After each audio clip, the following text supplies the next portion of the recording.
Smiley Boo, how are you?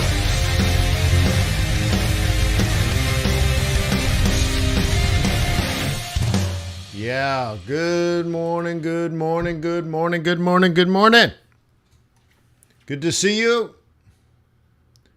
Welcome to Forex.Today, the YouTube community of more than 20,000 foreign exchange traders. We gather here today. Why? To conduct technical and fundamental analysis. Ooh, this is so hot. The overriding goal of planning our trades in advance because we would like to reduce our risk through thoughtful, careful analysis, risk management, so on and so forth, because trading is risky. It's not appropriate for everyone. You shouldn't be gambling your rent money or your medicine money on getting rich quick. That's not what Forex is about. Your past performance, good or bad, is not necessarily indicative of future results. Please stay small, stay humble, focus on the long term, never risk money you cannot afford to lose. So good morning. The coffee is so hot. Look how hot that coffee is. I can't even show you. It's so burny. It's burny. Burns. It burns. I tell you, it burns.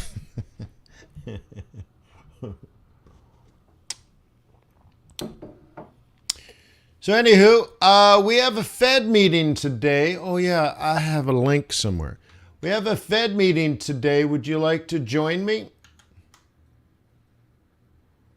And it's not here now. It's gone? It's not on that page. It's not on that page. Oh, I guess I got to pull it up. Well, I guess we'll try it. I guess we'll go over here. And I'll pull this up now. So I remember to give you the link. I don't want to forget. fxbootcamp.com. My little test account.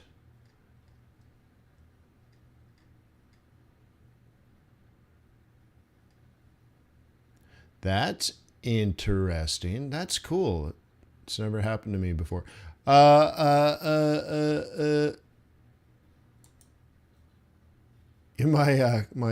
think my account has expired. That's good. It's nice. That's okay. All right. So I will have to try to get a link for you. I'll put that up so I try not to forget. I might forget, but let me just say all members of FX Bootcamp are welcome to join today's meetup. In the meetup room, it's available to video-only members, day trading members, swing trading members. If you're a member of FX Bootcamp, yep, it'll be in the live room. So anyways, if you RSVP, it'll also send you a reminder. Let's see if I can get in a different way. So once you're logged into FX Bootcamp, you can get to the community section, and it's right here. And go ahead and RSVP. You see, all members will be able to get that. Cool. Oh, I got to update this just quickly. This should be for all swing trading members. And this is the stop look and correct session.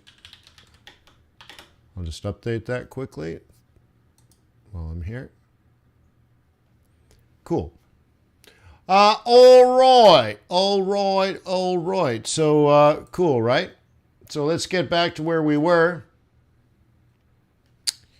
So today we have the FOMC meeting, so I'll see you at 1:45 p.m. if you RSVP. That should be interesting. There's a lot riding on this meeting. Holy smokes.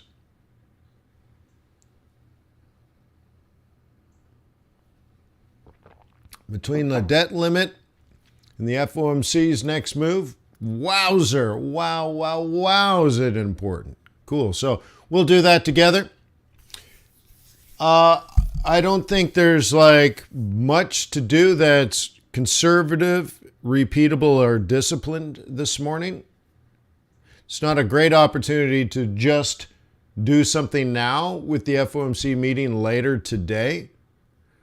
I adjusted my investment portfolio last week because of the FOMC meeting.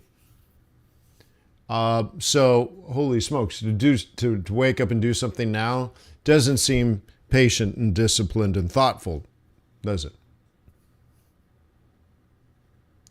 Tim says, Wayne, if someone wants to join the swing trading group, does that also include the day trading group? No, it's backwards. If you join the day trading group, you get the swing trading group as well. Basically, day traders get everything.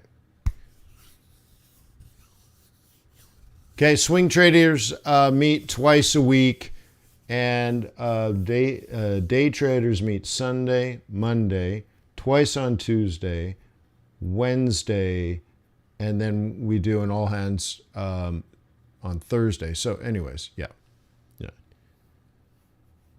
So you get a lot more in day trading, but to each his own. So anyways, let's just say this for today. We'll look at the charts, but there's not a lot to do. We can just kind of burn through some charts and see what is. But remember, everything is likely to change soon. So to look at what happened overnight, you're like, I guess that matters. Maybe. So anyways, we'll do that.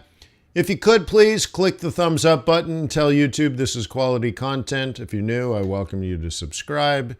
I think, like no joke, I'm the first Forex person to do anything on YouTube.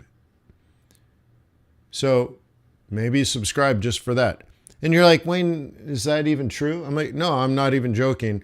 Before Google bought YouTube, I was using YouTube.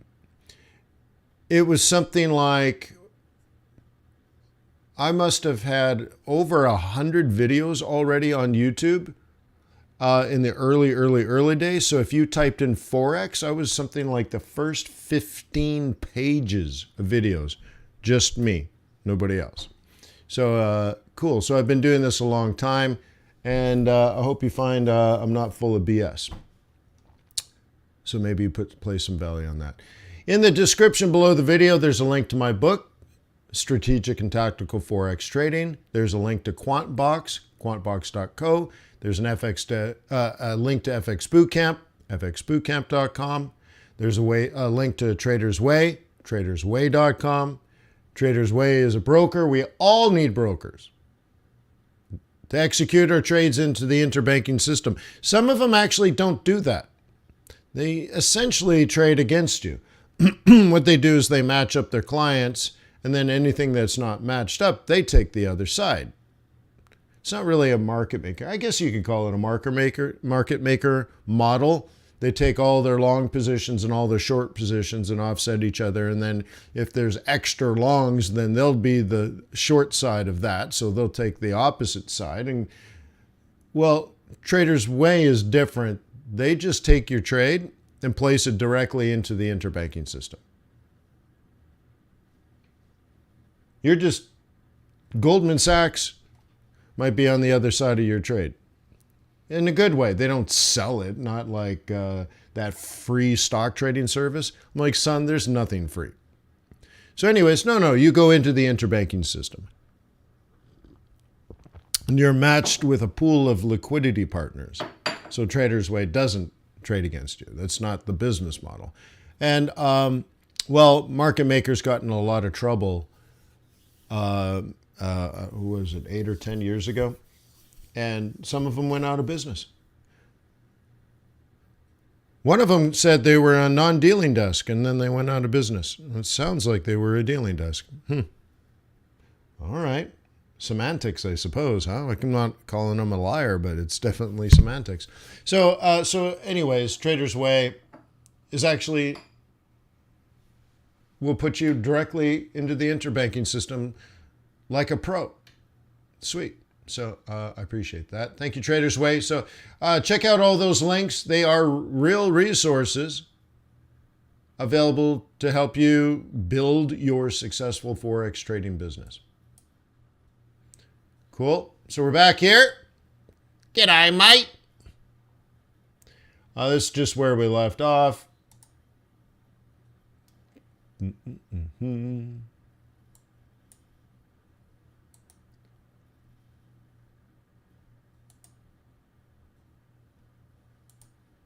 Okay.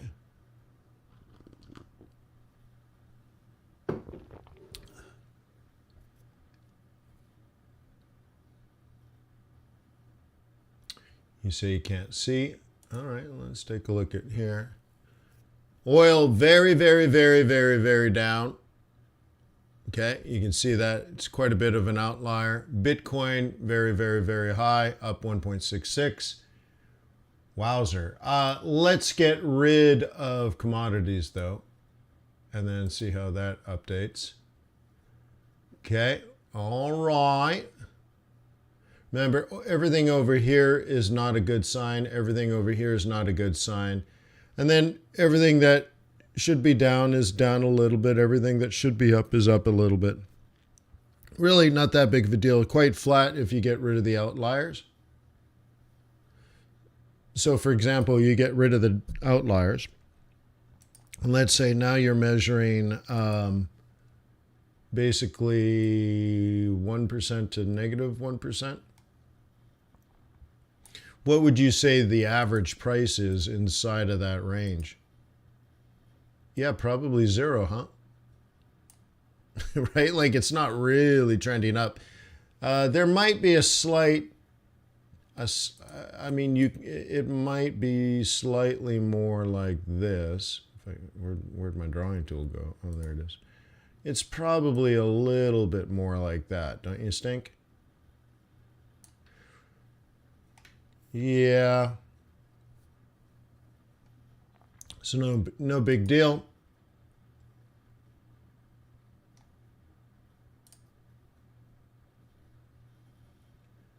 Okay.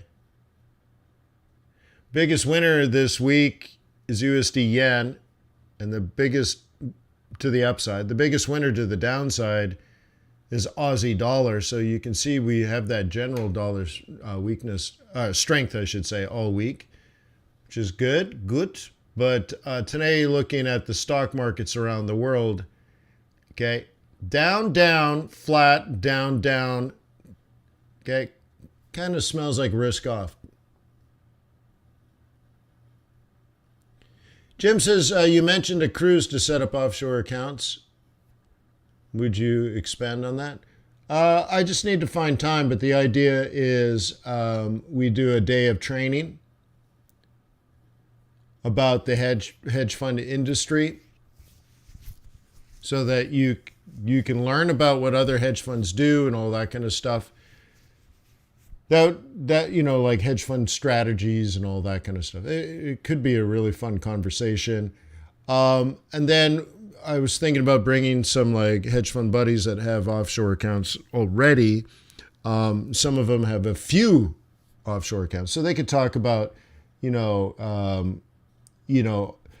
going through that process. But then, once you have an account, then you got to get onboarded at a broker and all that kind of stuff. And they can talk about going through all those processes. Some of them has been onboarded probably at 30 different institutions around the world, so, you can share a lot of that experience as a hedge fund manager and as a wealth manager.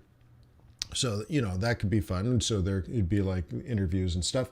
And then the next day we'd be at the island. We go and we meet with attorneys, and they would start that process of starting your company, and they have to give you there's usually you do a questionnaire, and then you meet with the attorney, and he structures. He takes notes because it depends on how you need to structure the company. Like, you don't just take an off-the-shelf LLC and say, look, I'm a hedge fund manager. That's how you go out of business. and get sued too. So anyways, so they want to go through all of that. I think there should be training on where, in particular for Americans, where they get into legal trouble. The mistakes that they make that get them into trouble with the U.S. government and the IRS. For example, an easy one would be you elect to have your corporate account give you a credit card or a debit card, and now you're using that to buy golf clubs. And right? Or a fur coat for your mistress. And you're like, well, I can't put that on the family credit card, so I guess I'll put it on my offshore account card, right? Yeah, that's tax evasion, that's tax fraud, and you will go to jail.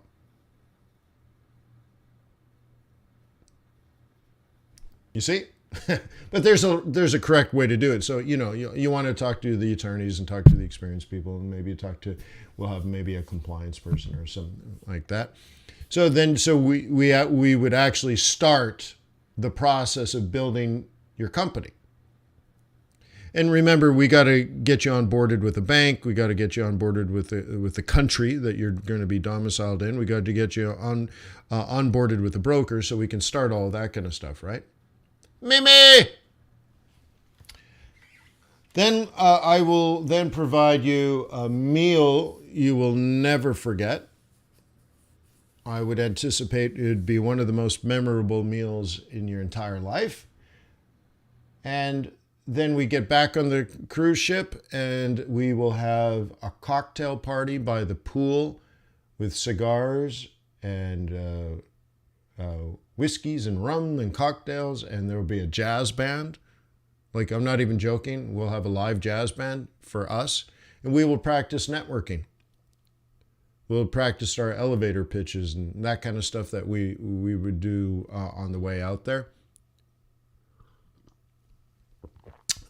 And of course, just basically have a party that we can write off in our taxes, because it's an educational event, you see. We're going to practice our elevator pitches. Don't call it a cocktail party. So anyways, that's sort of the vision. I've already talked to the cruise company. I've already talked to... actually, I was surprised. I was going to bring in one attorney, and I've decided not to bring him in. So I need to talk to a couple of other attorneys that do this kind of stuff. The event... though I haven't been able to confirm whether I can do it or not, but if you add up the cost of the meal, the cruise ship, the meeting rooms on the cruise ship, your cabin, your food, your Wi-Fi, the lawyers, and remember, it's not just the lawyer time. You have to pay for the government. Right? You have like the filing fees. You have to pay, whatever. Very often there's sort of like, they don't call it a tax, but you have to pay the annual fee for your first year, usually only a few $100. But anyway, so you got to pay all the fees to like actually set these things up. There's tons of filing fees and stuff like that, but also the lawyer's time. And so I'm trying to get everything done for $10K. And I may not be able to, but I think I might be able to.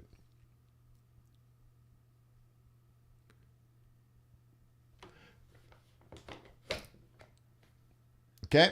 Now, if you're wondering for the cruise, your room, your board, the parties, the training, the lawyers, all the filing fees and setup fees and tax fees and stuff, you're like, 10 grand might...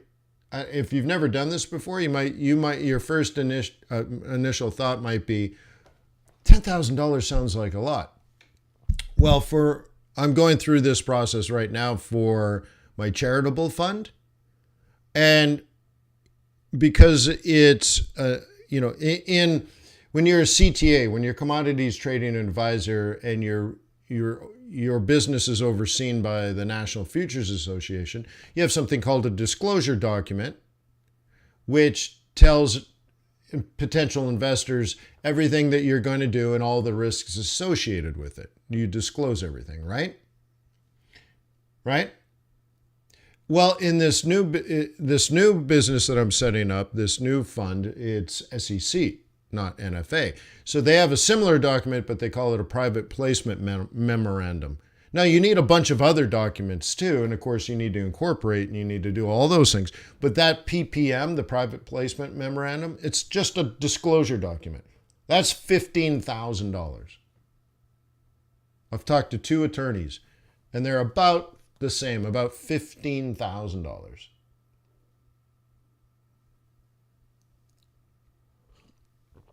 So if I could say, if I can arrange it so we do the cruise and we do the training and you get to the Caribbean and you get off the boat and, an hour later you're meeting with an attorney to start the process of getting, set up.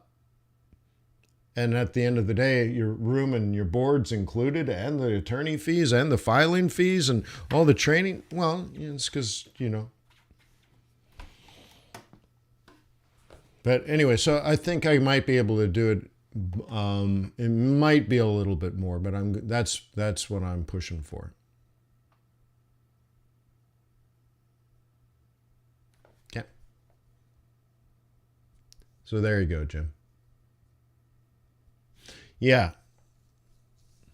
Now, if you want a nicer room and all that kind of stuff, and one of the things I told the crews too, just out of liability and stuff, I'm not going to pay for alcohol and the tip. I think that's a personal preference and choice.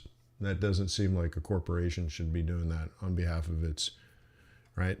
But I'd cover food, board, all that kind of stuff. Yeah, it is. But we'll see. I don't know if I can pull it off. I think I can. All right. So anyways, how do we get going here? I just want to look at this overnight. Bitcoin, as we already know, the biggest winner. Oh, look at this. We got a glitch in the matrix, huh? What is that? Oh. Is that the right one? Yeah.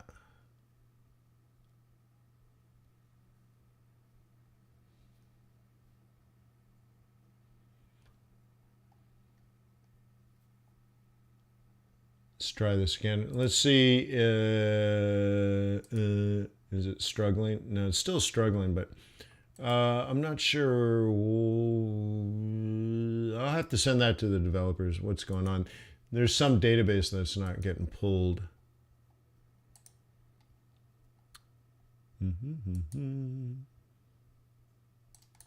Yeah, this whole page is struggling. All right, so I'll have to figure that out. But we already know that Bitcoin's huge to the upside, oil's huge to the downside. S&P 500 is down, Dow is down, NASDAQ is down, but I've already covered all of that from the homepage. So notice that like this homepage helps you get all this information very quickly. You see right here on the homepage, you're like, look, over the last couple of days, the stock market has been more down than up. And that's all of a sudden risk off, right? Oh, is that right? Is that right, Johnny? I think I'm on the retail version. You might be on the pro version. Even though it doesn't seem to make sense, they're 2 completely different databases. I had to build them twice. It's not like you just cut and paste. And you're like, oh, well, we'll have a pro version and a retail version. It's all completely different platforms, which is crazy. So if there's an error on one, it's not like there might be an error on on both. But yeah, it's this is crazy. It's crazy development. It's crazy. But anywho, just like a quick look here. The reason it's here is you're like, ooh, risk off now.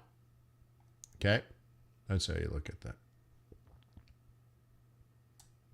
But yeah. And by the way, we are in the middle of doing more development on this. There's some cool news I'm not going to share with you today, but maybe as they're doing things, they might be breaking things. Huh? What's the advantages of Pro? Watch the video. Does anyone have the link?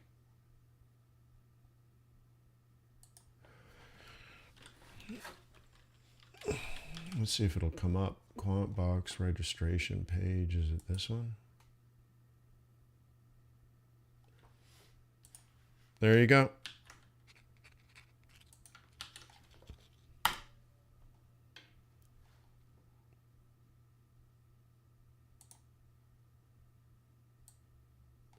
You will find out.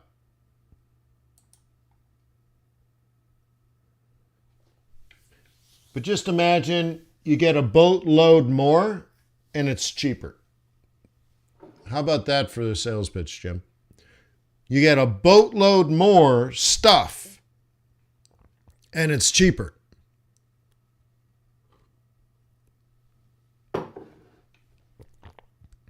I know, right? Silly, I know. So anyways, gold up. Oops. What did I do there? Did I just kill it? No. Okay, good.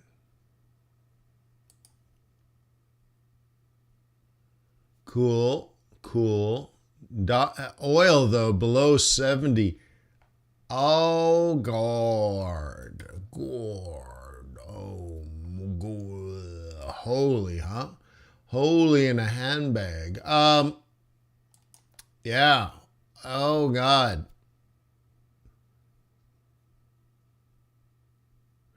I'm working on that, Lucas. It's more of, no, can I get, the quick answer is no, but I'm developing a vision for a different tool to do something similar. I don't know. I'll get there. There's something coming. I just haven't figured it out. Imagine the heat map done in a slightly different way. So I want to take the best of the heat map and bring that forward to the home page, and then maybe redo the heat map page with more of a scatter plot. You see?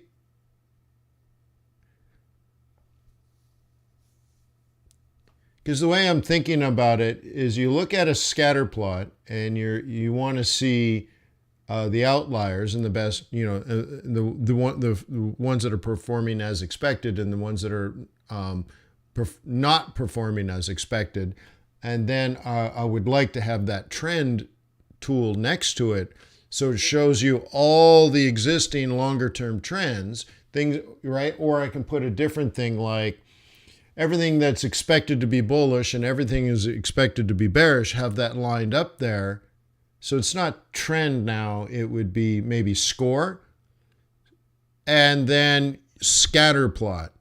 So you're like, all these things up here should be bullish, but today they look bearish, which means today might be a buy day because they're down today, but they should be going up. So, that kind of thing. So I'd probably redesign a lot of that. But right now we're in the middle of auditing every single table in every single database.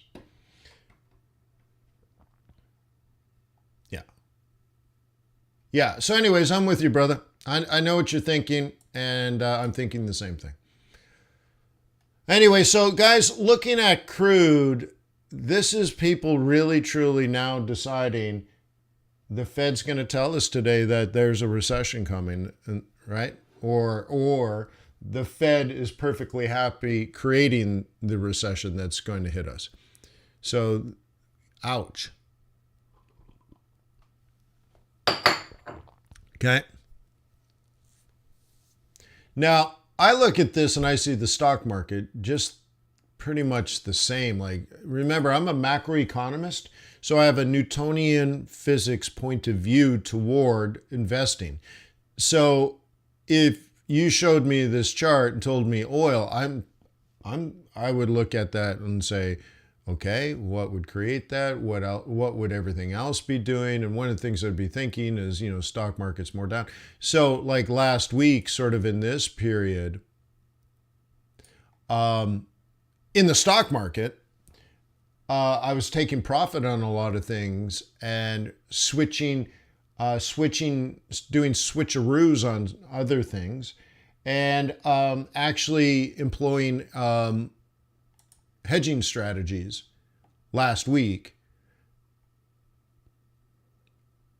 And so to see this down, because at the time I'm like, ooh, I'm getting out in a rally. You see how sometimes that's difficult? But I tell you guys this, patience and discipline, patience and discipline. Well, the real test is, how do you get out of a winning trade? It's the most difficult test of fortitude by any trader. How do you get out of a winning trade? Because it's easy to sit on a winning trade until it's a mediocre trade. Well, then what's the point?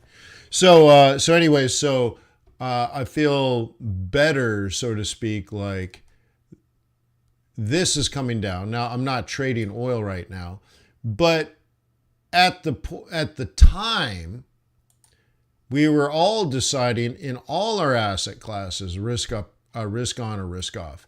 And I decided, even though we were in a risk on environment, to switch the portfolio to risk off.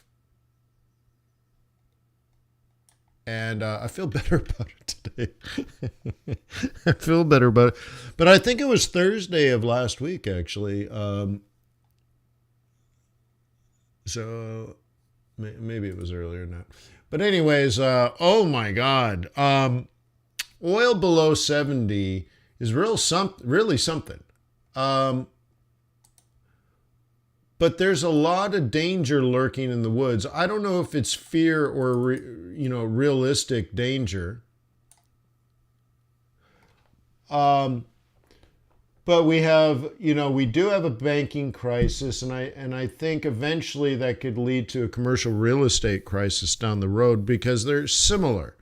You're like, Wayne, what a stretch. How are they similar? Well, many banks got into trouble because they purchased long-term assets. And then when money was free, and then the Fed jacked up interest rates ridiculously fast, and that reduces the price of those assets, the value. So if anyone runs on a bank, then a bank has to sell assets, and these assets have lost money. Now, if they never sell, they're perfectly fine. They have a guaranteed income. So if you never sell, it's not a problem, because they're not mark to market, or they shouldn't be. So banks have made these long-term investments, let's say 10-year T-notes, for example, and if they never sell them, they're fine, and it's a perfectly stable scenario. But because interest rates went up very quickly, that those 10-year T-notes that used to pay 2% now are paying 4%. Well, the 2% ones are not worth as much. They might be worth 50% less. I don't know if it's that dramatic. But what about commercial real estate? Well, people 5 years ago may have bought commercial real estate and their mortgages were really cheap. Remember when money was free? So let's say they have a 4% mortgage, or even a 3.5% mortgage. And now, this year or next year, they're forced to roll that mortgage over and get a new mortgage. It's just how the commercial real estate market works. See, you might be thinking, as a homeowner, you're like, if you have a 3.5% mortgage and mortgages are now 6.5%, you're like, Wayne, why would you ever refi to go from 3.5 to 6.5? Well, you wouldn't. But commercial real estate, you're required to. So imagine now, somewhere this year, next year, the year after, there's a lot of commercial real estate that will have to roll over. And if you have an office building, that's at 70% vacancy, occupancy. So you have 30% vacancy. And before COVID, when you got your mortgage, it was nearly 100 because business was booming and everybody worked in an office. So now you got to roll over and people don't work in offices anymore. Uh-oh, your vacancy's high. Uh-oh, therefore your rents, right? Your monthly rent, your monthly income is down 30%. Uh-oh. So now the property value based on the present value formula means the value of the asset has gone down. Uh-oh. But you have that old mortgage and now, which you have to roll over, and you might not have enough equity to cover that. And your new mortgage might be double your monthly cost. So how does Wayne say this in English? Let's say it's a $10 million property pre-COVID. And now because you have high vacancy, it's not $10 million, it's $8 million. Or $7.5 million. Oh, but you have a $10 million mortgage. Okay. So you go to roll it over and the bank says, okay, we will give you the 7.5. And you're like, ooh, but I owe 10. Oh, well, you'll have to come up with the 2.5 million. And if you can't, we'll foreclose. Now, to add insult to injury, not only do you have to come up with $2.5 million in cash just to keep the asset you already have, there's another problem. So your old mortgage at $10 million was what, $50,000 a month? Okay, roughly your $10 million mortgage is $50,000 a month. Well, now it's $100,000 a month. And you're like, wait, what? The bank says, okay, you have to put in $2.5 million in cash right now to keep the property you already own. And instead of paying $50,000 a month, you're going to have to pay $100,000 a month. Because interest rates have doubled. The mortgage is doubled. The rate on your mortgage has doubled. So can you see how somebody might not be prepared to pony up cash and pay twice as much on top of it? So that could be something that slowly sneaks in. And people, it's devastating because the Fed raised interest rates so fast. It's crazy to think, what if your mortgage doubled every month? Okay? $5,000 gets you $1 million house, right? So what if your $1 million house is now $10,000 and it just went up? Well, that's why you should have locked in.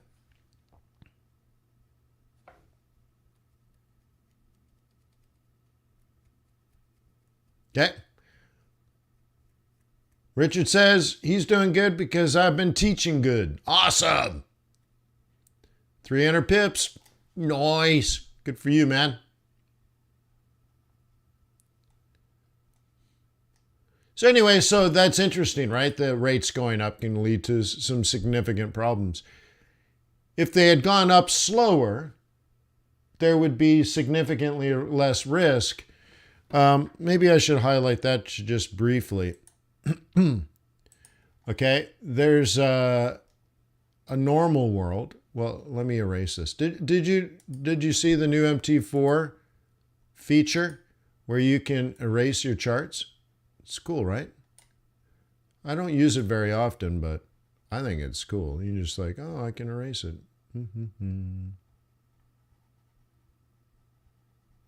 Let me get rid of this, and then we'll just draw on it. La la la, la la la. Takes a little while, but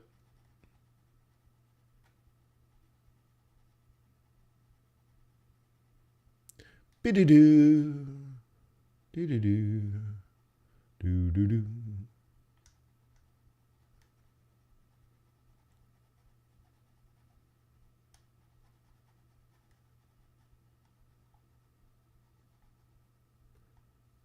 It's helpful when you need it.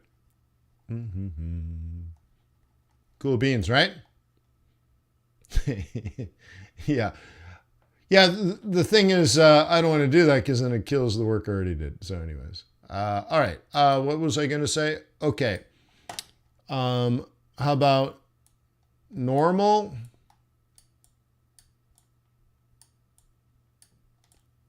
versus now? Okay, so if you took the monetary policy training course at FX Bootcamp, you already know how to manage the balance sheet at a commercial bank. Now, for anyone that is wondering how did a First Republic or Silicon Valley Bank go out of business, you should just take the training course at FX Bootcamp. Within 3 or 4 hours, you will be managing the balance sheet of a commercial bank. You'll know how to do it. You'll know the decision Silicon Valley Bank was making. And you'll say, oh, bank capital. And you'll understand what that actually means, right? So anyways, in a normal world versus now. Okay. Let's say interest rates go from 3 to 6, and it takes 4 years. Here we go from 3 to 6, and it takes 1 year. Well, commercial banks get deposits, loan out money, and anything else that they don't loan out, they put into government treasuries. Great. Cool. So in year 1, you buy some and you're collecting 3%. And in year 2, okay, you're picking up 4%. Year 3, you're picking up 5%. Okay, in year 4, you're picking up 6%. And these ones are losing value, but they roll off as they expire. Okay, and as time goes by, year 5, year 6, year 7. So let's say there's a pause. Year 5, you have 6. But these expired, so you roll them over at 6. And so you're never really in trouble because you have a ladder of bonds, and it's not like all your money is in one bond.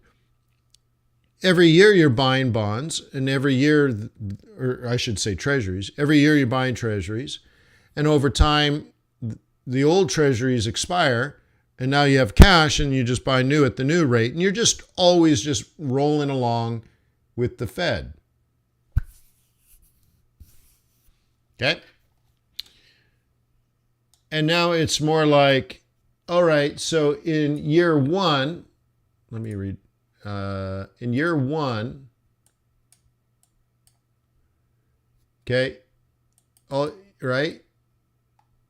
And remember, before year 1, let's say year 0, year -1, year -2, year -3, they were also 3. So it's almost like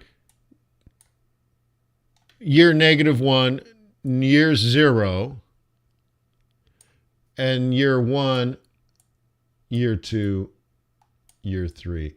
Okay? So you have this 3, this 3, this 3, and then it's 6. Okay? The problem is all this money has been invested at lower paying interest, right? Remember, this is the money that you're earning, income, but there's a price attached to that asset paying you this income. And then suddenly the new assets pop up, and now you're buying treasuries that are paying 6, but this is only what, 10% of your portfolio. I guess here you could say it's 25, but okay, let's say this is 25% of your portfolio, but now the value, the net asset value of the, the 75% of your assets have dropped by 50%. 75 of everything on paper is down by 50%. Now, if you remember the balance sheet, well then, if something goes wrong and you're forced to sell these assets at 50% off, your balance sheet no longer balances. Now, over here, you don't have a huge portion of your balance sheet exposed to this downside risk. They all lose a little bit of money, right? This one loses a little, this one loses a little, this one loses a little, and this is stable. But the bigger losers expire without any problems, and you never took the loss. You get all your money back. So you never realized the loss. And here you never realized the loss. And here you never realized the loss. And so it's only sort of on paper, similar assets paying a similar yield are trading at 50% of the value. But these are treasuries. So if you paid $10,000 for the treasury and it matures, you get your $10,000 back. But if you had to sell it the day before, you'd get $5,000.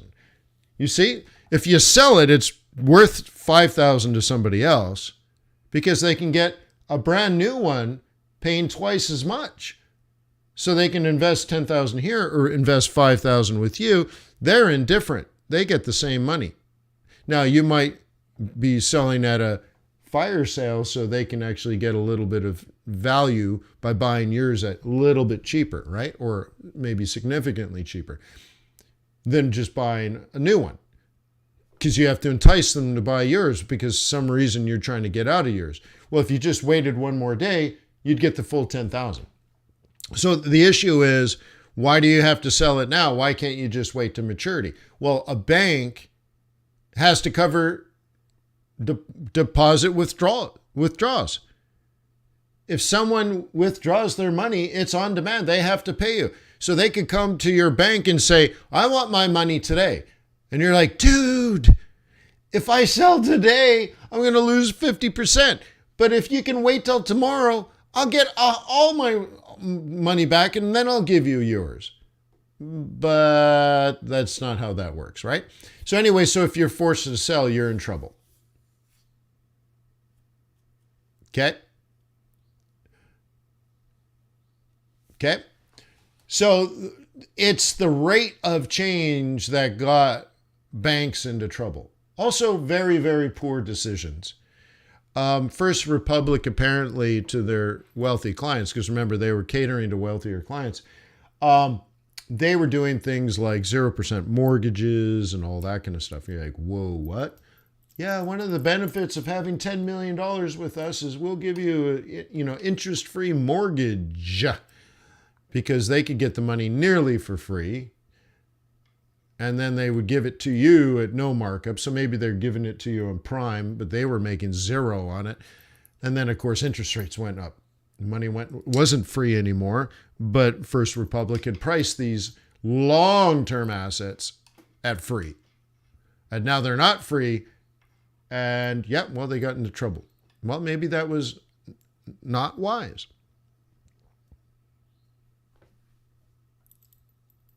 Okay.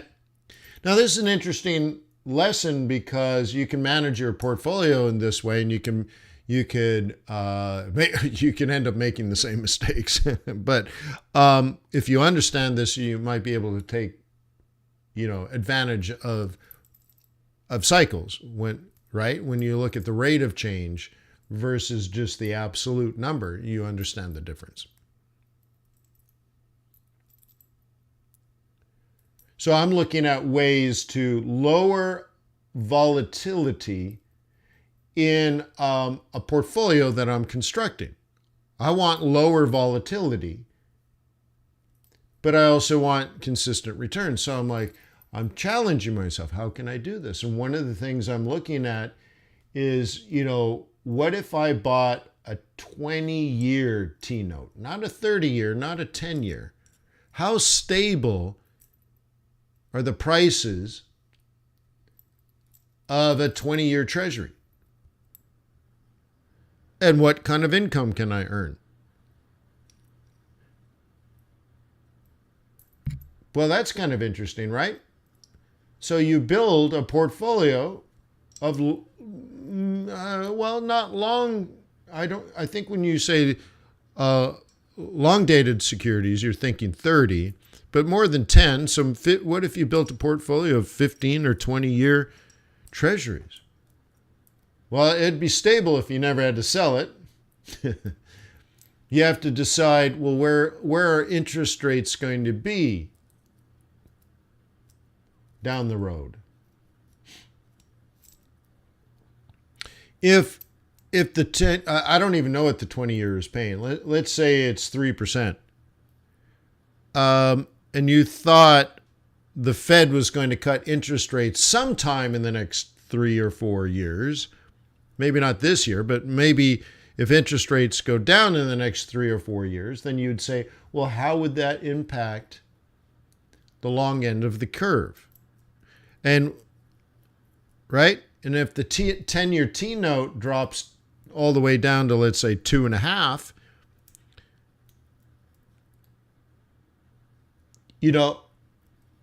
and so again, I think I threw.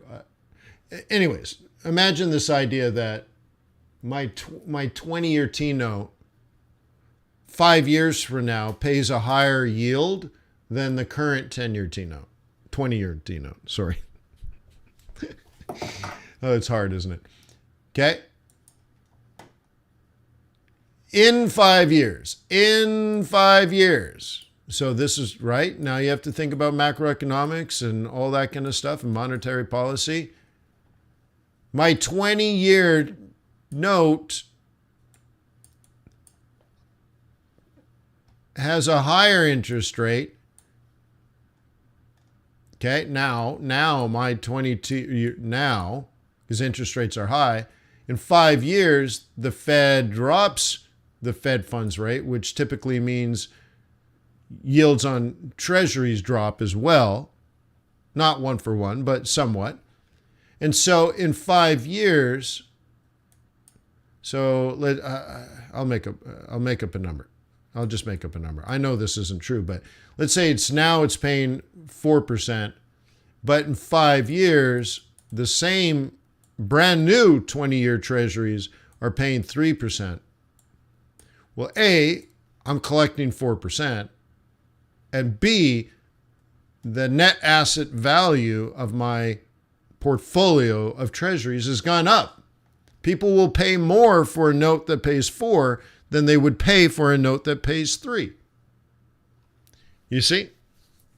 So that you would look at that and say, well, okay, so it's earning income and asset appreciation.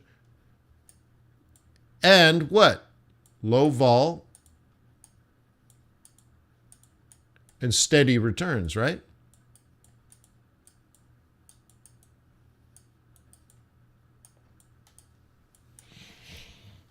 Cool. So what else could I do? Is that it?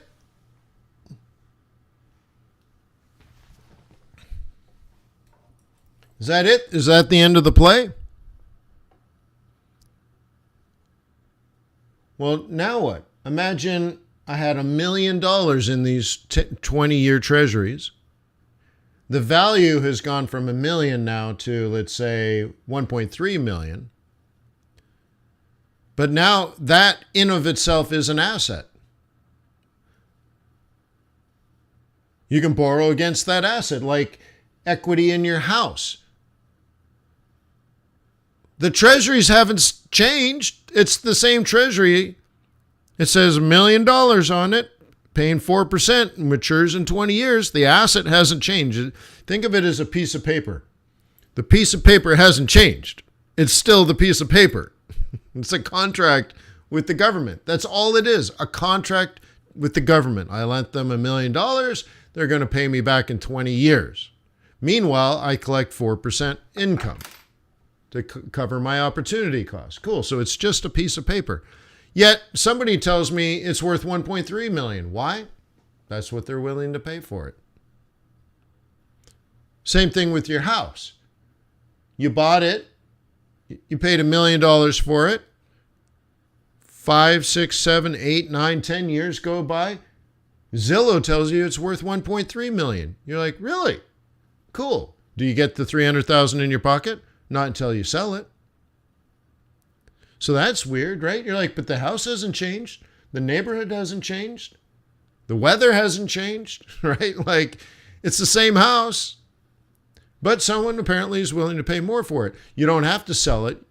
You could refi, which is essentially leveraging, right? Because you can pay off the old mortgage, get a new mortgage at the higher valuation and pull that equity out and then reinvest that equity, ideally into something that makes money, right?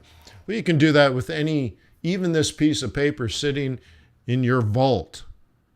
You can say, I have this $1 million, right? Treasury.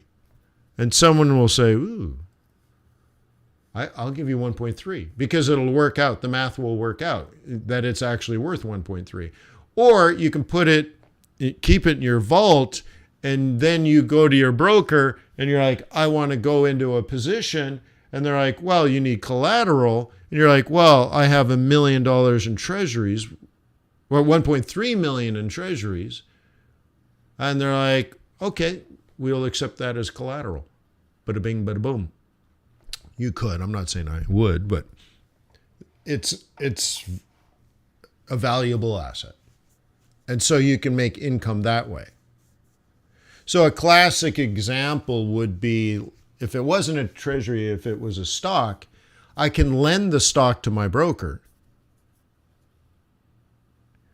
so that they can lend it out to short sellers, and I'll get paid. So I don't know, I guess I could probably do something like that too if someone wanted to short the treasury market. I don't even know if people do that. I assume they do. So you're like, well, they can borrow mine because I'm going to sit on this to maturity, but they can borrow it for a while, short sell it, and that would probably push this up to 6%. So I just enhanced my cash flow by 50%. Anyways. Lovely. See what we talk about when we're just waiting for the Fed? You might have remembered yesterday and the day before I said, I don't think any new money is going to come into this market. If anything, money would come out. And now you're starting to see this play. There's your role reversal. Oh, I didn't want to draw that, but I guess that makes sense. Kick it off to 21 and head on down.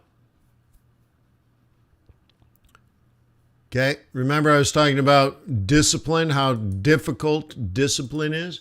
You got to put it like in here. It wasn't quite the top. I think it was literally. In here, I essentially took profit on the trades that have worked really well since way back in October and re-added a hedging strategy.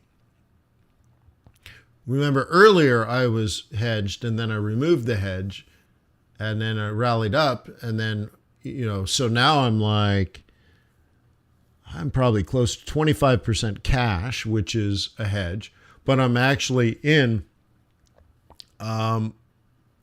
strategies that should outperform in a falling market. Not a pure hedge, but an income-producing hedge. So again, if this stock market falls the next 6 months, my volatility will be lower because really, I guess I shouldn't call it vol, because I have a lower beta. Okay? But as it falls, I also have a high income. I'm earning yield.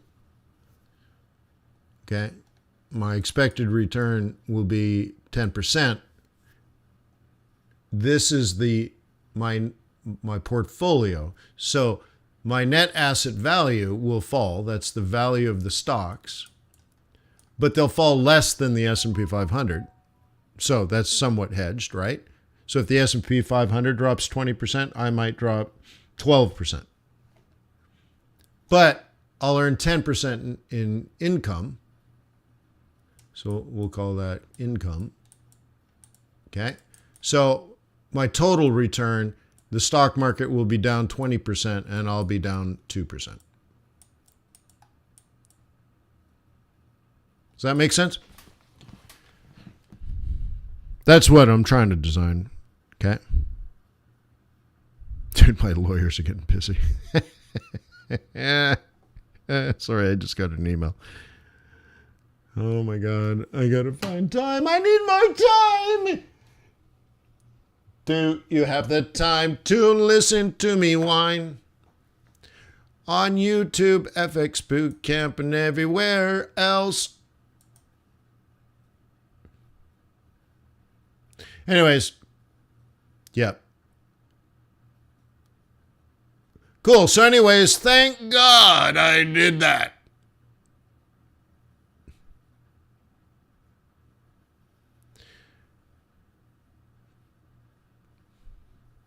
Okay. That with the risk off kind of thing, it's interesting that gold went up. That's a little surprising. I wouldn't have thought that. Bitcoin, you know, we hit 30 and that's that, huh? And once again, it's showing more and more signs of breaking down. Maybe a little too early on that.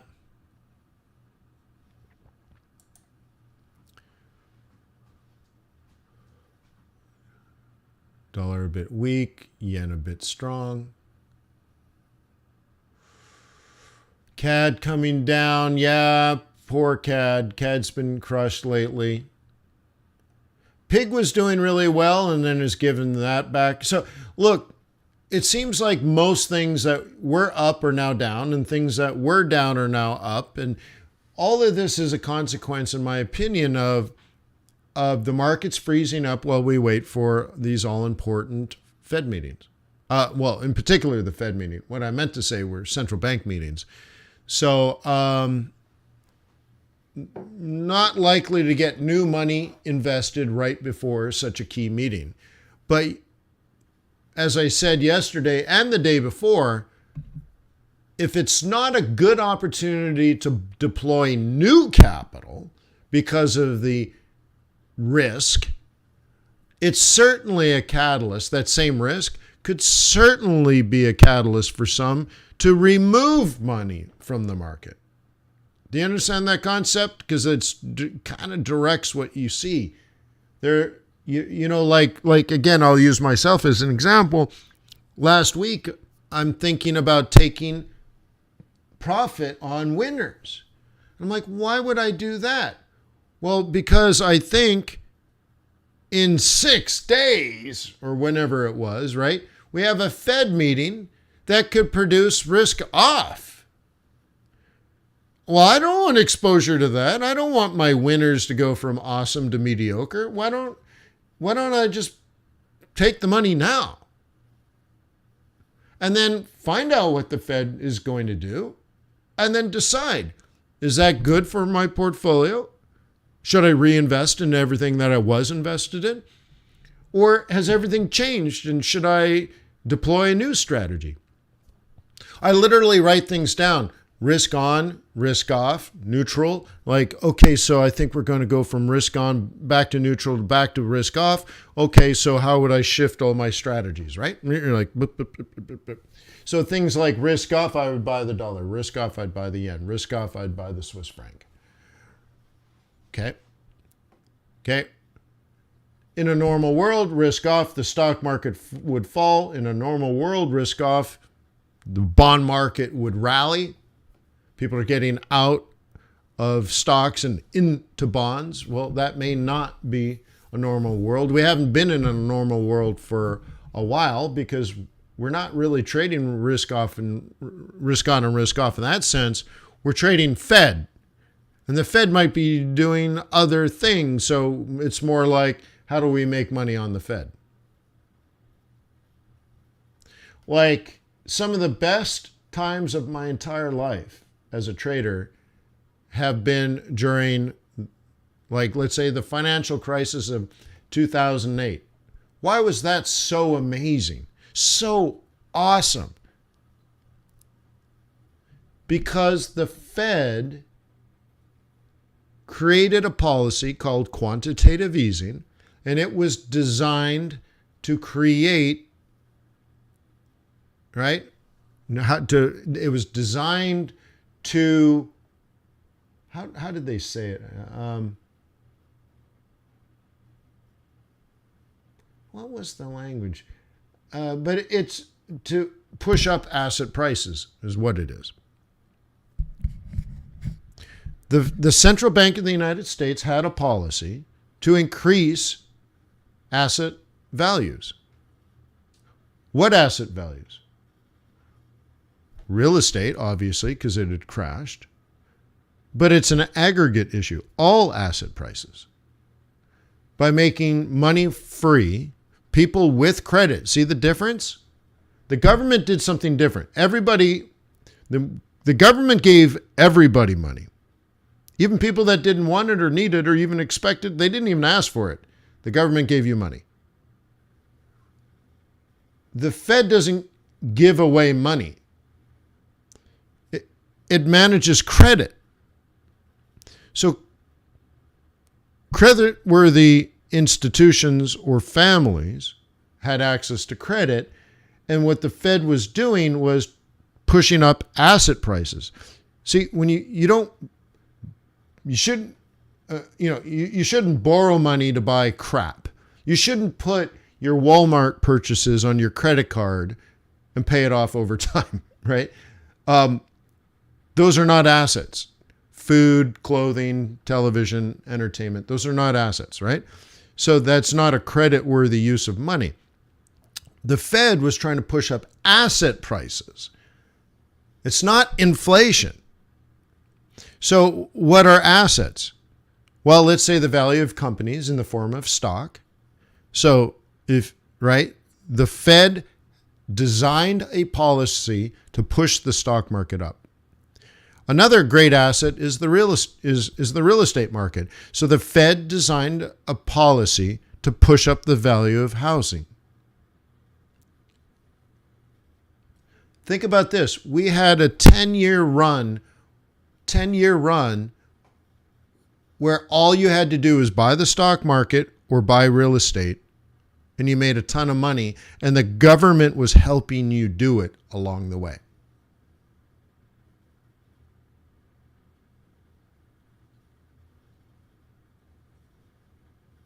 Amazing, right?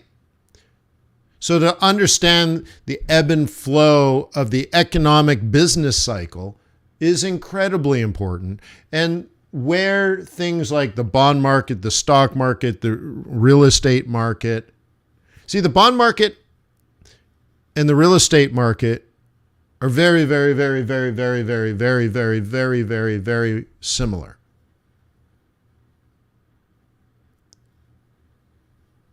They're just cash flow.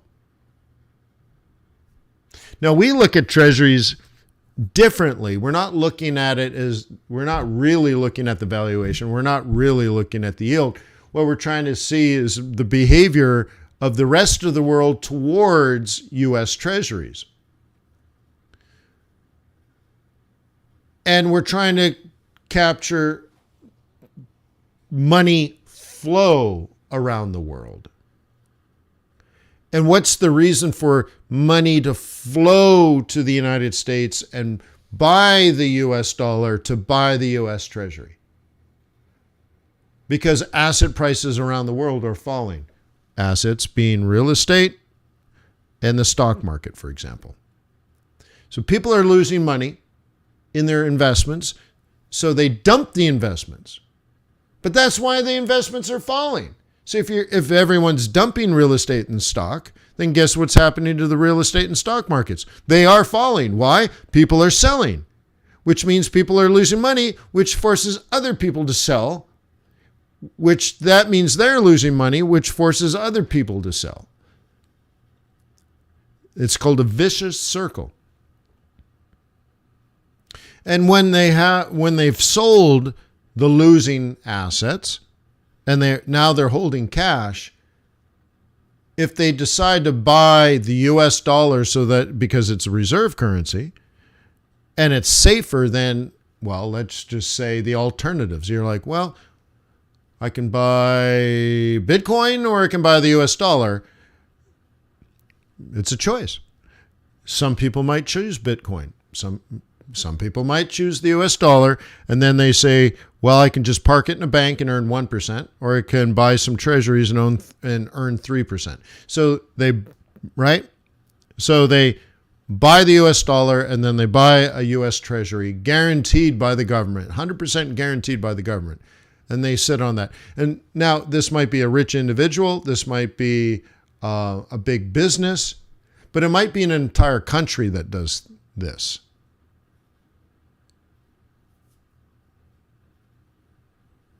And so we need to understand that ebb and flow of capital. And if interest rates are falling because the economy is falling, and then later on the Fed starts cutting interest rates, that means, by definition, the bond market's going up. You're like, wait, whoa, what? Well, it's actually the mechanism. When the Fed says they're going to, I guess the easier example is, we are going to lower interest rates from 5% to 4%. How do they do it? Is it law? Do they call all the banks and say, lower your interest rates? And then they call all the mortgage companies, lower the mortgage rates. No, it's not law. Banks can charge as much as they possibly want. It's a competitive market. So how does the Fed achieve its goal of dropping interest rates from 5% to 4%? They go into the bond market, the treasury market, technically it's not bonds, it's treasuries. They go into the treasury market and they simply buy and buy and buy and buy and buy and buy. And as they are purchasing, the consequence is that there's tons of demand for treasuries, and the treasury doesn't have to pay a high yield anymore. It doesn't have a problem raising capital. It's like, well, shoot, we were paying 5, but we can pick it up at 4, not a problem. And by the Fed, as the Fed is buying, they're lowering the yield, and now it's a market price. All of this is just a market price. The Fed is just another market participant. They just happen to have unlimited amounts of money, so they can buy as many as they want. A bank doesn't have unlimited amounts of money. You don't have unlimited amounts of money, but they're the same market participant. So it could be you in the room, JP Morgan in the room, and the Fed in the room, and you all want to buy bonds today. Or buy and sell bonds today, and the Fed's going to win that game. But the thing is, if you understand what's going on, you will be able to go for the ride, go along for the journey. The Fed wants to lower interest rates. Prices of bonds will go up. And then I go back to that idea. So I say to myself, okay, what do I do? What do I do? So let's say in the, let's do this. Q2 of 2024. Nah, let's push this out. We will say Q4 of 2024.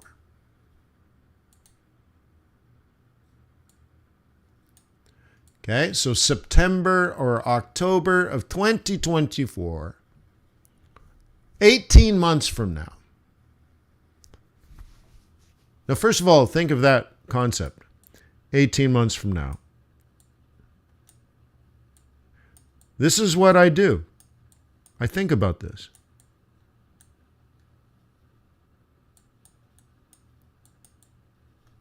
"18 months from now, the Fed starts the process of lowering interest rates.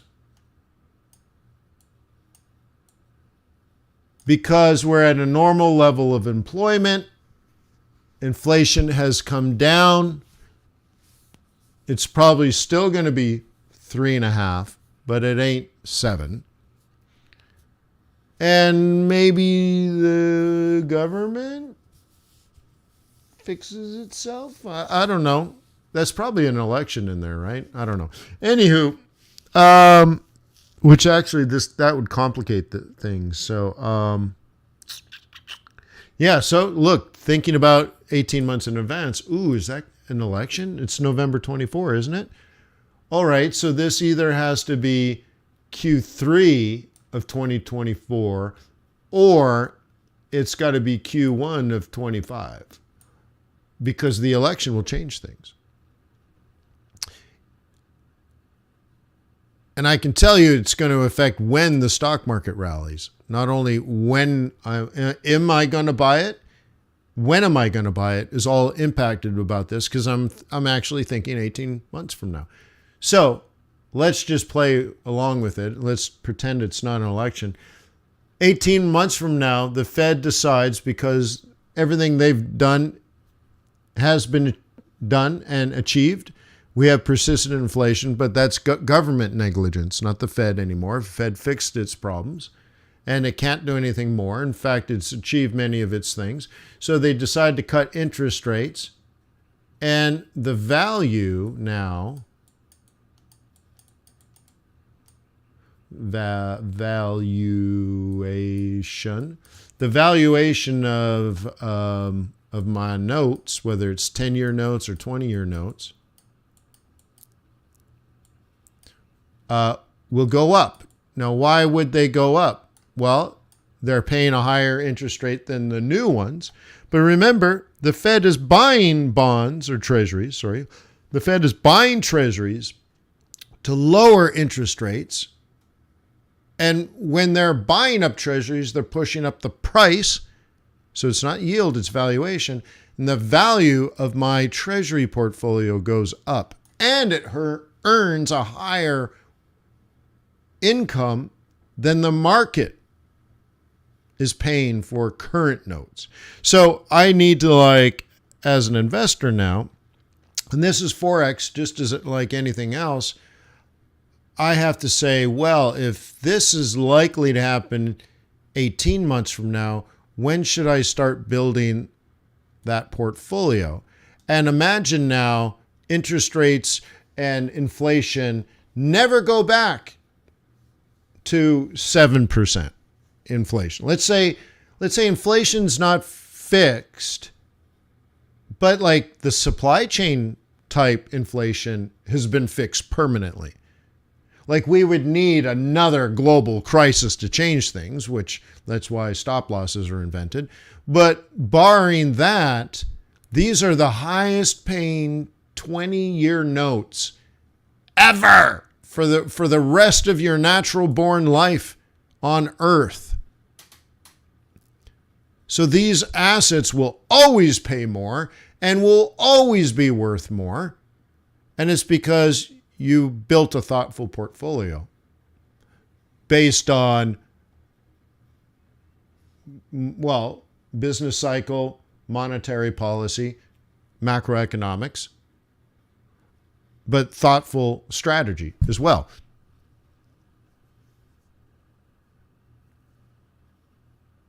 You imagine sitting on something that for 20 years and it's got inherent value to it.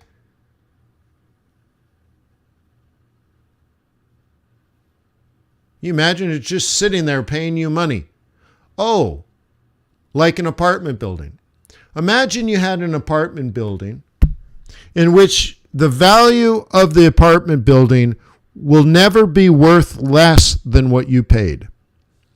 Your worst case scenario over decades of owning it is that you get all your money back. That's the worst case scenario, and that's unlikely in the short run. It's more likely in the long run because anything could happen, right?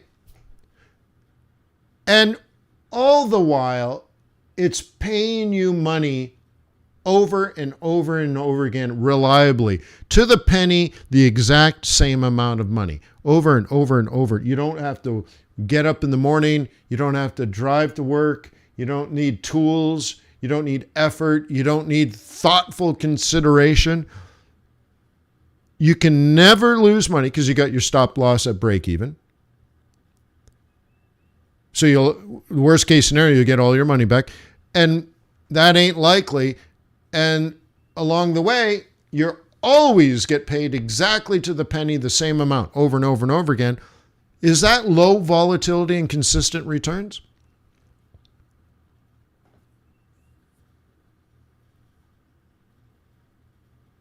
Yes. And then what if you took that asset now and you're like, I wonder if I can enhance those a little bit and increase my income. You can loan the asset to somebody else.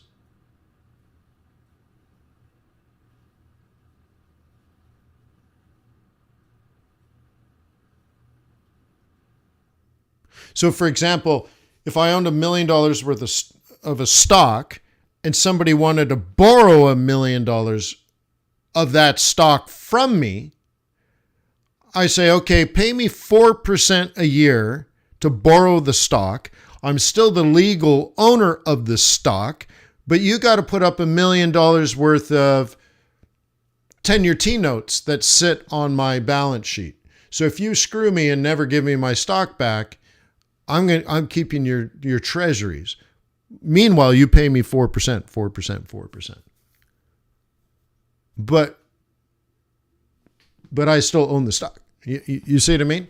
So there's a way to enhance that. So if that stock was paying me a dividend yield of 8%, and now I'm charging this guy 4% to borrow it, and to borrow it, he has to pony up the whole $1 million worth of assets, liquid assets. So now I'm indifferent whether what's on my balance sheet, the treasuries that you put up as collateral or the stock itself. I don't really care.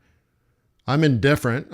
My balance sheet's the same. So now I have these treasuries, but I don't own them. These just collateral, but I own the stock. So I still collect the dividend, which is 8, plus I'm earning the 4. So now I got 12. So I've increased my income by 50%. And all I did was loan it to somebody else. Money. Oh, I love money. I love money. Isn't that cool?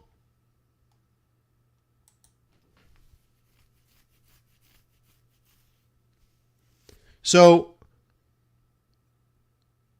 bonds are similar to real estate, but bonds are also what Forex traders trade.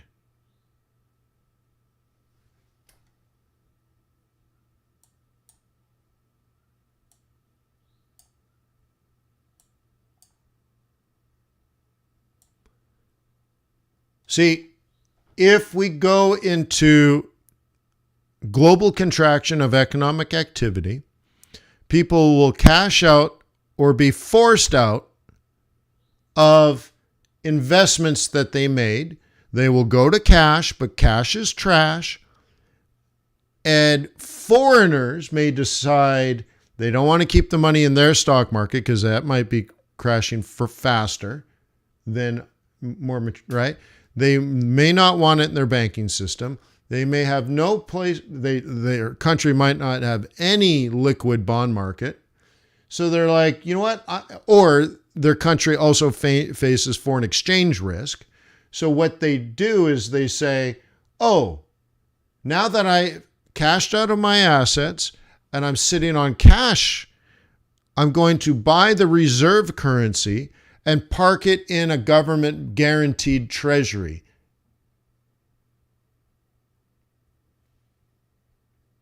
That's what we do, guys. We say the global economy is contracting, asset prices are falling, and investors around the world are exchanging their cash asset now to buy US dollar, to buy US Treasury. And guess what? We're buying the dollar too. Money is leaving Australia, going to the United States. Money is leaving Canada, going to the United States. Money is leaving New Zealand, going to the United States. Money is leaving China, coming to the United States. Money is leaving Brazil, coming to the United States. Money is leaving and coming to the United States. And we understand, like, it's GDP. It's asset prices. The stock markets around the world are falling. And if it's a steady, persistent situation, then the money is likely to go to the United States of America. So you watch the stock market to decide, should I buy the dollar? You watch the bond market, should I buy the dollar? You watch GDP and inflation reports, should I buy the dollar? But it's not just in individual countries. You want to look at what is planet Earth doing on aggregate? Contraction or expansion? If it's expansion, sell the dollar. If it's contraction, buy the dollar. Why? That's what the reserve currency is. Right on, Grumpy. Hey, I didn't say not do it. I just said I wouldn't do it.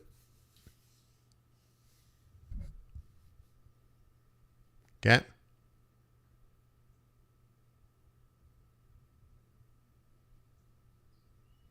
Carl Icahn? I don't know.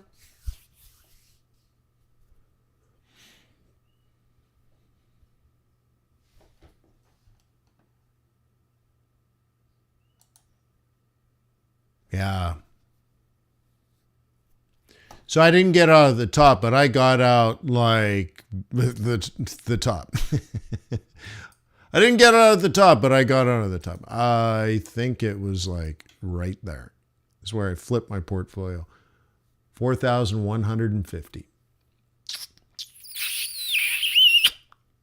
Feeling good about that. M3 to M1 is the likely target, but remember, all that is FUBAR, because we're not trading technical analysis, are we? Now, I got out because of technical analysis, but it's not a technical trade. This is fundamental. So you're like, oh, M3 to M1. Yeah, well, it depends on what the Fed says today. We could easily be up here if the Fed says the right words. Say the words!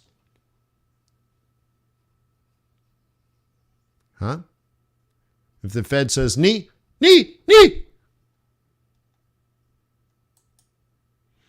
So anyways, interesting. Well, why don't we pull the plug? I think I've done my esoteric speech of the day. And I don't want to find trades. You have to understand, in a time like this, on a day like this, I'm not trying to find trades. I'm trying to avoid finding trades. Okay, to me, it feels like finding a car accident to be in.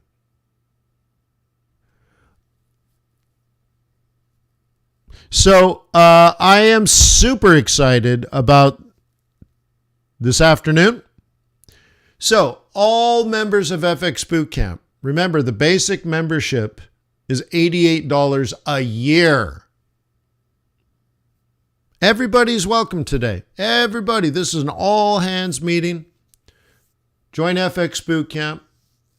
And I'll see you at 1:45 in the FOMC live meetup.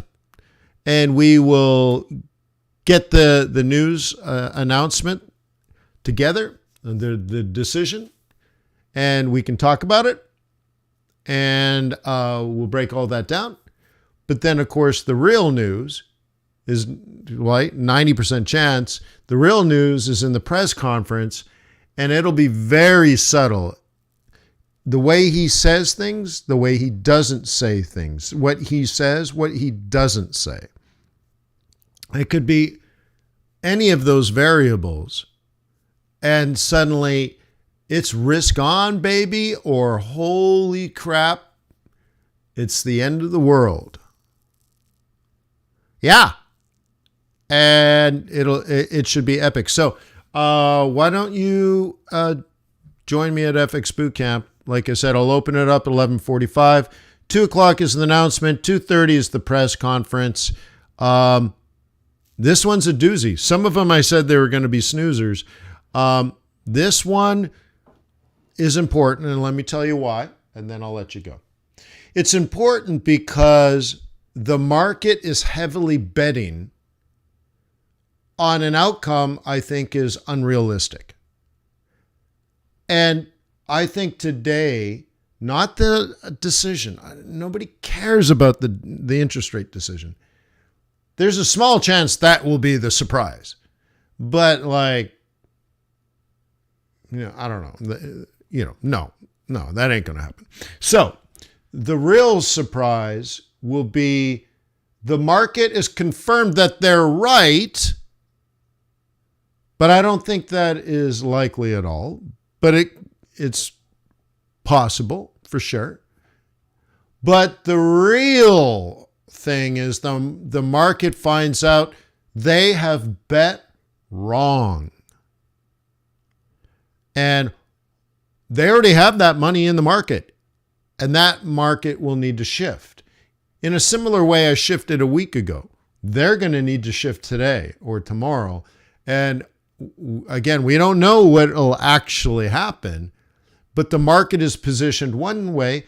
And in my humble opinion, as a former supermodel, my opinion might not carry much weight because, I'm too pretty and people hate that. But the market could be positioned wrong and will be forced to, rebalance, we'll call it. Yeah. So, holy smokes. Right, Roderick? Haters gotta hate. Haters gonna hate. So anyways, cool. I will see you, I hope, at 1:45. For everybody else, I will see you tomorrow morning. Should be a lot to talk about tomorrow from the amount of information we're going to learn today. So, peace on earth. May the pips be with you. Oh, should I have my camera set up differently? Yeah, I always like the big piece on earthing, but I can't. How do I switch the camera? I've forgotten. Oh, it's this over here. All right, let's do it this way. There we go. All right, peace on earth. May the pips be with you. May your profits be above average.